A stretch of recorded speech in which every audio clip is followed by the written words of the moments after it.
right, well, CAL FIRE is investigating whether downed power lines sparked the fires, among other possible causes. The investigation is in its very early stages, and there are many possibilities, but PG&E has been fined before for lack of maintenance on trees near its lines that caused a deadly wildfire. Yeah, I-Team reporter Dan Noyes is here now with some fresh perspective on all this, Dan. Well, Dan and Kristen, right off the bat, I want to acknowledge all those PG&E line workers who do a dangerous job to keep the lights on.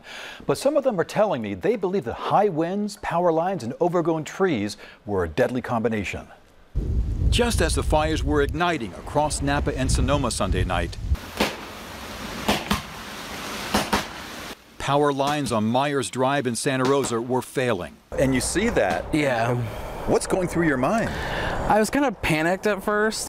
Christian Solberg took this video from the safety of his home, the wind blowing hard, pushing the power lines, some falling onto Ryan Franco's car. It was terrifying, actually. I was trying to remain calm. I caught Ryan on the roof of his house today, clearing dry leaves with his girlfriend. It was a very close call. It's starting to be fall, so there's a lot of dry leaves around here, so that easily could have hit one of our houses and just gone up.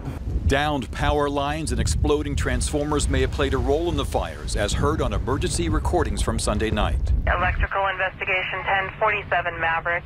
Maverick Court off Mark West Springs, where homes and lives were lost. 2281 hazardous condition, possible transformer explosion, Fulton Road at Old Redwood Highway. Several PG&E line workers tell me they believe hurricane-level winds pushed trees into power lines that then failed, and that PG&E has to do a better job of keeping vegetation cut back. This is Myers Drive today, where those sparks fell. And I do understand some information by employees were put in the press. CAL FIRE's director responded to my report yesterday, quoting PG&E workers who cite power lines as a possible cause of the blaze. It's all speculation, all rumor.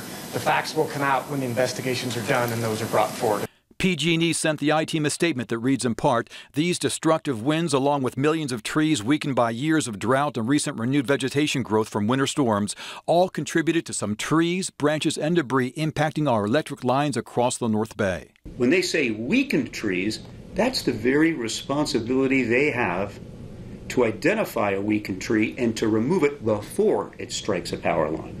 Frank Pitre has filed some of the 1,000 lawsuits pending against PG&E for the Butte fire in 2015. It destroyed more than 500 homes and killed 2 people. The Public Utilities Commission fined PG&E $8.3 million for failing to cut back a pine tree that contacted a power line and sparked that fire. Pitre sees similarities in this week's North Bay fires.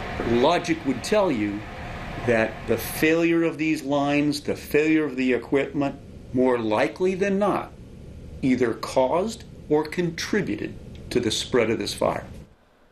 We're posting the entire statement from PG&E at abc7news.com. The line workers also tell me customers often object to their trees being cut back, so they say there's blame to go around. Again, the CAL FIRE investigation has a long way to go. Dan and Kristen. Sure it does, but I know you're staying on top of it. Sure will. Thanks. Thanks, Dan.